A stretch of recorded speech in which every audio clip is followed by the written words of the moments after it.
성천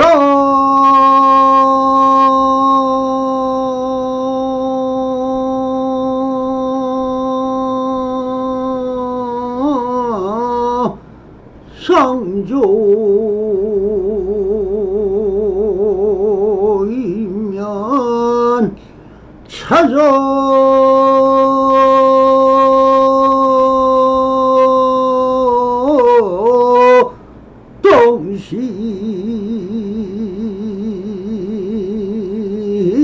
동신이 수저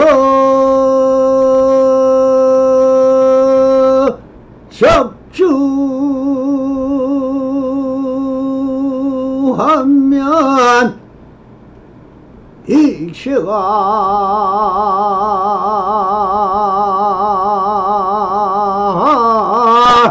캐지니더라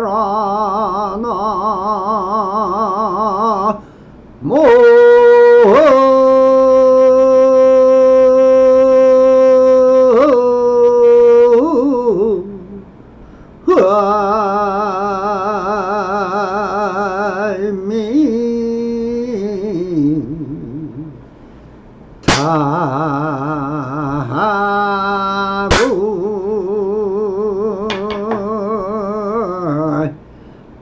반갑습니다. 시방먹게 편만하시 우리 불보살님들과 오늘도 이렇게 불불상응하옵니다.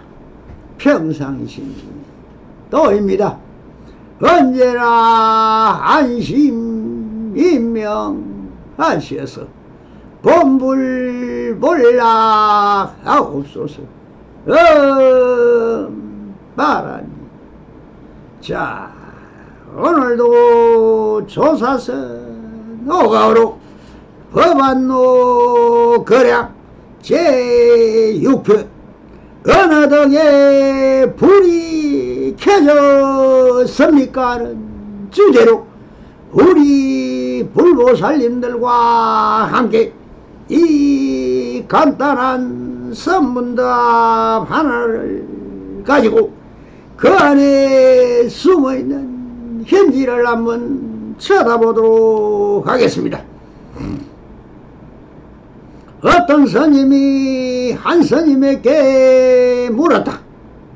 어느 등에 불이 켜졌습니까? 장명등에 켜졌다. 언제 켜졌습니까? 작년에 켰다. 장명등은 어디에 있습니까? 그 스님은 대꾸가 없었다.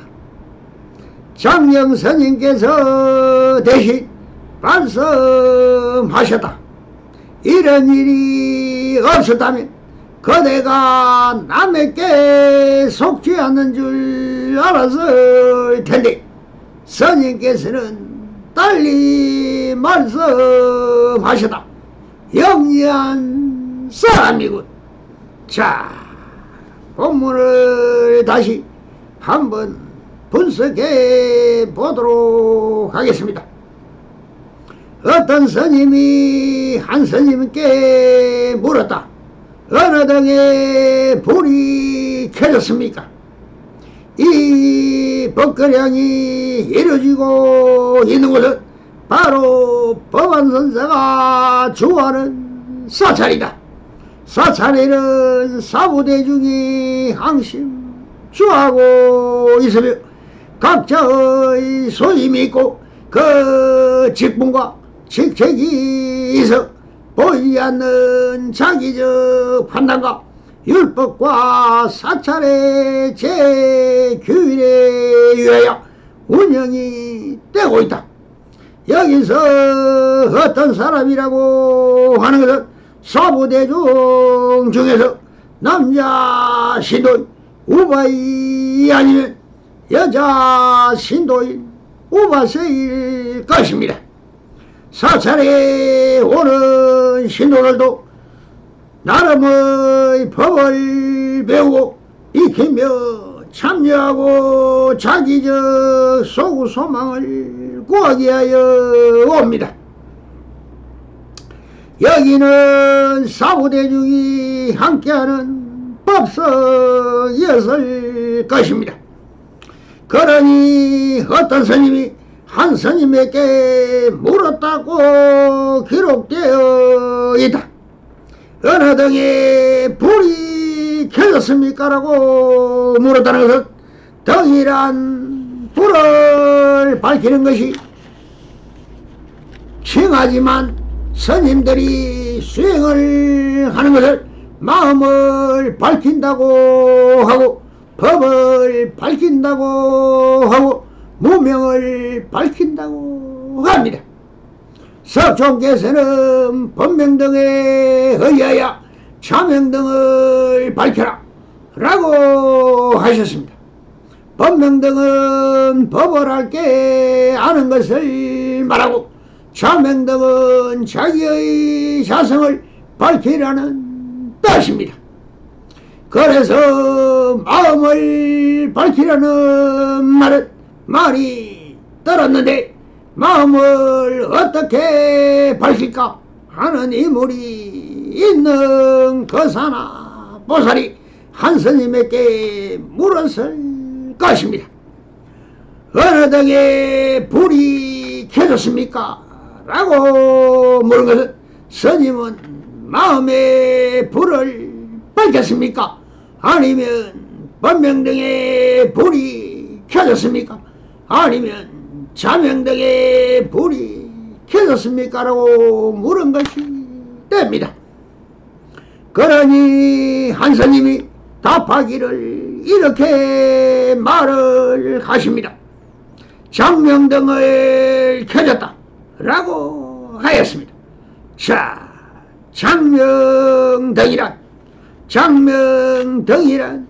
무엇입니까?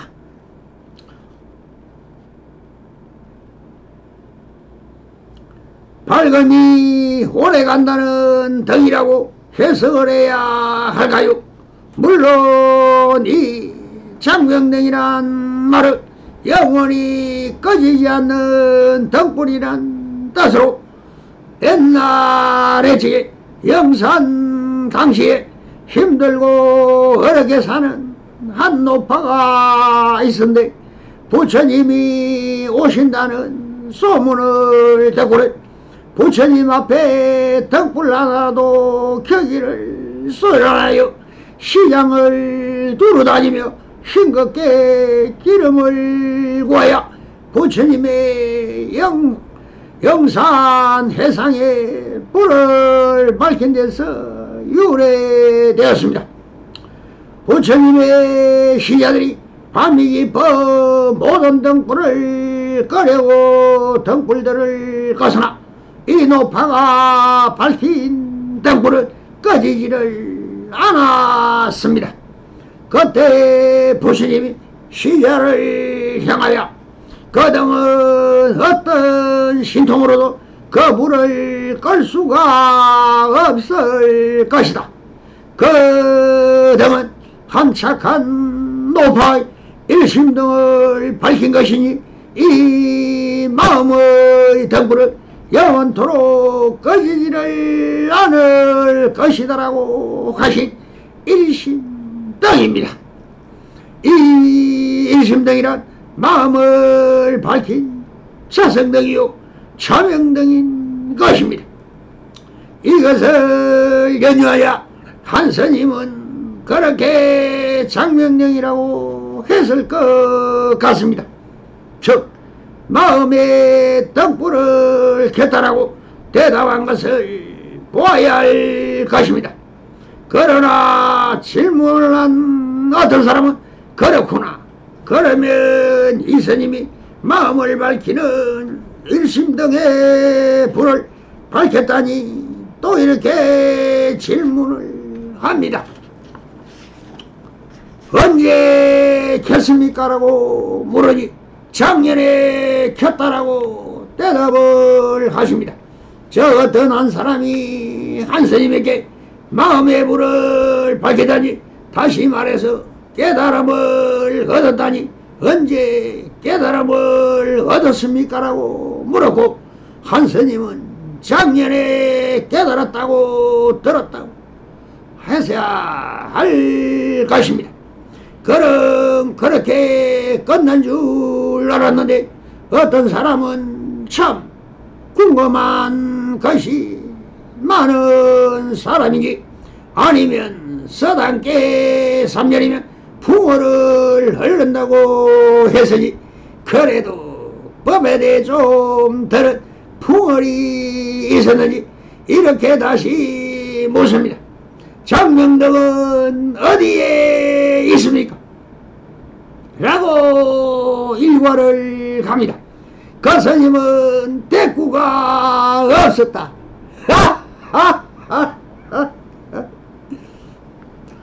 밝힌 마음은 어디에 있습니까? 그 마음을 어떻게 드러내 보여줄 수 있습니까? 당연히 없지요. 마음은 상이 없습니다. 상이 없으니 공이시오. 그렇다고 없습니까? 아니지요. 그러니 비상이지만 없다라고 할 수 없습니다. 그래서 한 스님은 방편으로 드러낼 수 있는 것인데 아무 말을 못합니다. 이 납성에게 물었다면 바로 화를 하더니 손뼉을 쳐서 소리가 들리는가 라고 하였을 것인데 참 아쉽습니다.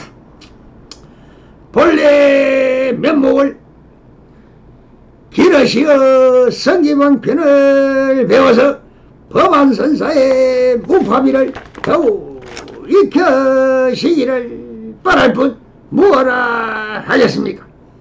아무 일도 없었던 것도 양무인이 답을한 것입니다. 한 스님은 그렇게 아무런 말도 못하고 있는 스님의 그 모습을 보고 있던 옆에 있던 장경 스님이 대신 이렇게 말씀을 하십니다. 장경 스님께서 대신 말씀하셨다. 이런 일이 없었다면 그대가 남에게 속지 않는 줄 알았을 텐데 장경 스님께서 이런 일이 있었다면 이란 장명등을 말씀하고 계신 것입니다. 왜 쓸데없이 장명등이란 문자를 썼으니 이렇게 오히려 당하지 않는가? 진리는 드러낼 수 없는 것인데 이것을 문자로서 이름을 지어 말을 냈으니 그대는 한 스님에게 남이란 어떤 사람이지요? 속지 않는 줄 알았을 텐데라고 하시오. 바른 성기방편은 없으니 그렇게 장명령이란 이름을 지어서 당했다는 뜻입니다. 불이 문자입니다. 괜스레 장명등에 불을 켰다라고 했다가 무명거사에게 당하느냐는 뜻입니다. 여기서 전덕록에 전하는 장경 스님에 대한 선문답을 한번 살펴보도록 하겠습니다. 전덕록 제10권 장사 경잡이 백척의 긴 장대 끝에서 한 걸음 더 나아가라고 말한 백척 간주도 깨달음의 경지를 표현한 같은 의미일 것입니다. 임조록에도 깨달음의 경지 향상문은 고봉정상으로 중생교와의 보살도를 십자가도로 표현하고 설법하고 있습니다. 만법은 하나로 돌아간다. 마찬가지로 형상의 차별세계가 모두 깨달음의 경지 묘공 정상에 기결되고 이 정상에서 다시 만법의 차별세계가 펼쳐지는 것입니다. 불법 귀신의 대의를 완전히 체득하면 깨달음의 세계 묘봉산은 바로 지금 여기에 있습니다. 많은 사람들이 이 묘봉산을 멀리서 찾아 헤매고 있습니다. 그래서 보봉장경이 이 묘봉산을 어떻게 보고 있는지 시험하고 있습니다. 원호가 수시에 옥은 불로서 시험하고 검은 돌로서 시험하고 칼은 트럭으로 시험하고 물은 지팡이로 시험한다는 마찬가지로 보복은 묘봉산으로 장경의 안목을 시험하고 있는 것입니다. 보복이 제기한 말을 들은 장경은 그렇지 묘봉산이 깨달음의 경지긴 하지만 애써가다라고 보복에게 한방 먹이고 있습니다. 장경의 애써가다는 말의 의미는 본래 깨달음의 세계 진리의 정상은 이름도 없고 뭐라고 이름 붙일 수가 없는 것인데 그대는 묘봉정상이라고 이름 붙이고 있는 것은 애석하고 안타까운 일이다. 쓸데없는 짓은 그만하는 것이 좋다고 질책한 말입니다. 이 한마디에 완전히 주객이 전도되고 말았습니다. 원호도 장경의 말에 보통 사람 같으면 보복의 질문에 혼란되고 모병산에 죽은 인간이 되겠지만 역시 장경은 지혜의 안목으로 보복의 속을 혼이 다 들여다보고 있었기 때문에 애써가다는 말을 했다는 의미로 적혀 있습니다. 설두는 오늘 이런 사람들과 함께 산놀이에서 무엇 하겠는가라고 착오했습니다. 즉 보복과 장경이 산놀이 한다면 산놀이답게 철저하게 유산의 유의산매에 몰입하는 것이 좋다. 그런데 산놀이 하면서 황경의 묘봉산 이야기를 제기하여 깨달음의 경지가 어떻고 이렇고 저렇고 논의한다면 산놀이를 제대로 할 수 있겠는가? 이런 영감들하고 산놀이한들 무슨 재미가 있겠는가라고 날카롭게 비판하고 있습니다. 원호도 이러한 설두의 착오에 보복과 장경의 몸값이 떨어지지만 어쩔 수 없다라고 코멘트하고 있습니다. 설두는 또 천년 백년 뒤에도 이렇게 말하는 사람이 출현하지 않는다고 말하지 않는다. 그러나 더블 것이라고 착각하고 있다. 즉 100년 뒤에 1000년 뒤에도 보복과 장경과 같은 선지식이 출현하기는 하겠지만 아마도 이러한 나무를 가진 선성은 지극히 드물 것이다 라는 의미다. 앞의 착오는 비판한 것이지만 뒤의 착오는 지극히 높이 칭찬한 것입니다. 보복과 장경은 뒤에 산놀이에서 돌아와 경청에게 이야기를 제시하니 경청은 장경이 아니었다면 온들의 해골이 가득 날려 있을 것이라고 했습니다. 즉 보복이 여기가 묘봉산이라고 한 말에 대하여 장경이 애석하다라고 말하지 않았다면 참선 수행자가 모두 깨달음의 경지 묘병정상에 안주하고 정체되어 지혜의 작용이 죽은 수행자가 되고 말았을 것이라는 의미다. 즉 불법 수행으로 깨달음의 경지를 체득한 뒤에는 깨달음의 세계 묘봉산에서 내려와 중생을 구제하는 보살도를 실행하지 않으면 모두 모병산의 정상에서 죽은 시체가 되고 말았을 것이라는 의미다. 그래서 죽은 시체의 해골이 천지에 널려 있었을 것이라고 말했다.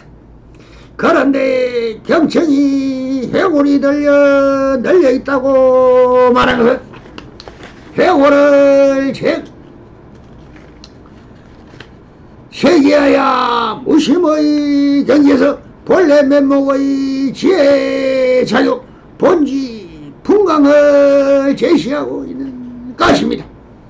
등산은 산의 정상에 오르는 것인데 산의 정상에 올라서면 그곳에 아무것도 없고 텅 빈 흙옥만 보일 뿐이다. 아무것도 없는 정상은 오를 목적이 무엇인가? 사실 등산은 정상에 오르는 것이 목적이 아니라 다시 자신이 살고 있는 세상의 원정으로 되돌아오는 것이 목적이다.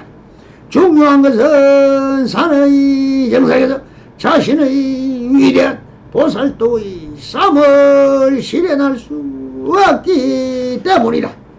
산에 오르는 안내와 체험의 지혜를 자신의 집에서 일체 중생과 함께 보살도의 삶으로 향하여 사는 것입니다. 산에서는 이것을 깨달음의 경지를 초월해서 지금 여기 자신의 일을 통해서 불법의 지혜로운 생활이 되도록 해야 한다고 강조하고 있습니다. 설투스님도 개성으로 앓고 있습니다. 보복이 묘봉정이라고 절대의 깨달음의 경지를 말한 것은 벌써 차별세계에 떨어진 말이다. 보복이 묘봉정을 들고 나온 것은 장경이 절대 평등의 경지의 깨달음의 경지를 분명히 잘 알고 있는지 확인하기 위한 것인데 장경은 내서가다라고 했습니다. 설투스님은 쓸 데는 없는 묘봉정은 누구에게 주려고 하는 거라고 보복을 다 붙이고 있습니다. 보복과 장경의 선문답을 하나 차리는 사람이 몇이나 될까요?